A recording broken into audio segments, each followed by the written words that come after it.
31 ડિસેમ્બરના નવા વર્ષની ઉજવણીના માહોલ વચ્ચે પશ્ચિમ કચ્છ જિલ્લા પોલીસ દ્વારા કાયદો અને વ્યવસ્થા જળવાઈ રહે તે માટે ખાસ તકેદારી રાખવામાં આવી રહી છે। જિલ્લા પોલીસ વડાના માર્ગદર્શન હેઠળ સમગ્ર જિલ્લામાં પ્રોહિબિશન સામે વિશેષ ડ્રાઈવ શરૂ કરવામાં આવી છે। પોલીસ દ્વારા આજે સાંજથી ટ્રાફિક ચેકિંગ તેમજ ફૂટ પેટ્રોલિંગની વિશેષ કામગીરી હાથ ધરવામાં આવશે।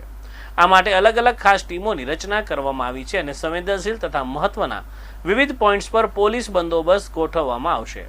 નવા વર્ષની ઉજવણી દરમિયાન કેફી પીણું પીધેલા વાહન ચાલકોને ઝડપી લેવા માટે ખાસ ચેકિંગ અભિયાન ચલાવવામાં આવશે।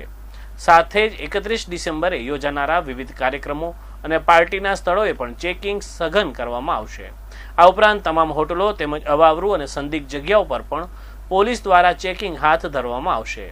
ઇન્ચાર્જ પોલીસ વડાએ ચંચળ ન્યૂઝ સાથે વાત કરતા જણાવ્યું હતું કે નાગરિકોની સલામતીને પ્રાથમિકતા આપીને પોલીસ સંપૂર્ણ સજ્જ છે અને કાયદા ભંગ કરનાર સામે કડક કાર્યવાહી હાથ ધરવામાં આવશે।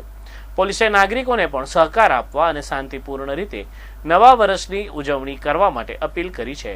આપણે 31 નવા વર્ષના જે ઉજવણી થવાની છે એના અનુસંધાને કચ્છ વેસ્ટ જિલ્લા પોલીસ દ્વારા શું તૈયારી છે એના રિલેટેડ આ બ્રીફિંગ આપવામાં આવે છે।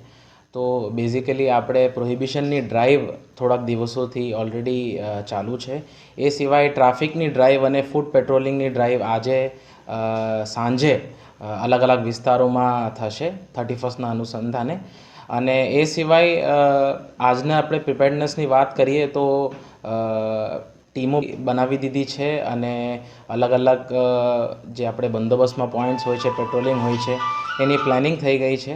અને કઈ રીતના કાલે ઓન ફિલ્ડ પણ આપણે પ્રિપેર્ડનેસ એવી રીતના રહેશે કે અલગ અલગ આપણે ટ્રાફિક પોઈન્ટ્સ જ્યાં ઘણીવાર ચોક થઈ જાય છે ટ્રાફિકના કારણે તો ત્યાં આપણે ટ્રાફિક પોલીસ રહેશે અને પોલીસ આપણે બ્રેથ એનાલાઇઝર અને એવા સાધનો સાથે ચેકિંગ કરશે સો દેટ કોઈ પણ વ્યક્તિ જે છે આપણે કેફી પીણી પદાર્થના ઉપયોગમાં જો ગાડી ચલાવતા હોય તો એમને આપણે ત્યારે ને ત્યારે આપણે એમને સ્ટોપ કરીને એમના વિરુદ્ધમાં જે કાયદેસરની કાર્યવાહી કરવાની હોય એ કરી શકીએ છીએ। એ સિવાય આપણે તમામ જેટલા ઓર્ગેનાઇઝર્સ છે જે ઇવેન્ટ 31નો હોસ્ટ કરે છે એમની સાથે પણ સંકલન રાખીને એમને પણ સૂચનાઓ આપવી છે કે જે રીતના સુપ્રીમ કોર્ટના પણ ગાઈડલાઇન્સ હોય છે, લાઉડસ્પીકરના ગાઈડલાઇન્સ હોય છે, એ રીતના એમને સૂચના આપવામાં આવી છે।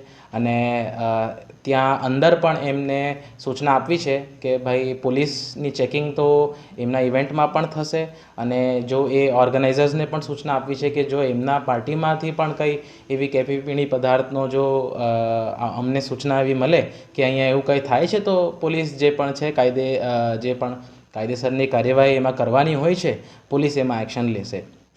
એ સિવાય આપણે તમામ જે હોટેલો છે અને ધાબાઓ છે ત્યાં પણ ચેકિંગ રાખશું।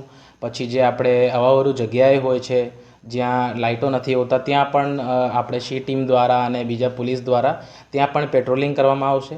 અને એ રીતના કચ્છ વેસ્ટ જિલ્લા પોલીસની તૈયારી અને પ્રિપેર્ડનેસ જે છે 31ના અનુસંધાને એ પૂરેપૂરી છે। મારા તરફથી અને કચ્છ વેસ્ટ પોલીસના તરફથી એક જ મેસેજ બધાને આપવાનું છે કે 31 અને નવા વર્ષની તમે જે ઉજવણી તમે કરો છો તમે હર્ષો ઉલ્લાસથી કરો પણ તમે એને શાંતિપૂર્ણ રીતે કરો અને કોઈ પણ કેફી પીણી પદાર્થનો ઉપયોગ ના કરો, એવા પદાર્થનો ઉપયોગ કરીને વાહન ના ચલાવો, કોઈનો જીવ જોખમમાં ના નાખો। અને પોલીસ જે છે એ તમારા મદદ માટે જ છે અને તમને હેલ્પ કરવા માટે જ છે। તો પોલીસ કાલે ઓન ફિલ્ડ રહેશે, ઓન ગ્રાઉન્ડ રહેશે, તમને અલગ અલગ જગ્યાએ પોલીસનું પ્રેઝન્સ દેખાશે। અને એ સિવાય પણ મારે બધી પબ્લિકની અપીલ એ જ છે કે તમે શાંતિપૂર્ણ રીતના પણ તમે સેલિબ્રેટ કરો, એમાં કોઈ વાંધો નથી, પણ તમે એને શાંતિપૂર્ણ રીતે કાયદાના લિમિટ્સમાં રહીને એને તમે સેલિબ્રેટ કરો। અને તમને કોઈ પણ જગ્યાએ પોલીસની હેલ્પ જોઈતી હોય કે તમને લાગે છે કે એમાં પોલીસનું ધ્યાન દોરવા જેવું છે તો તમે નિયરેસ્ટ પોલીસ સ્ટેશન અથવા આપણે જે પોલીસ કંટ્રોલ રૂમ છે ત્યાં તમે ઇન્ફોર્મ કરો અને પોલીસની મદદ મેળવો।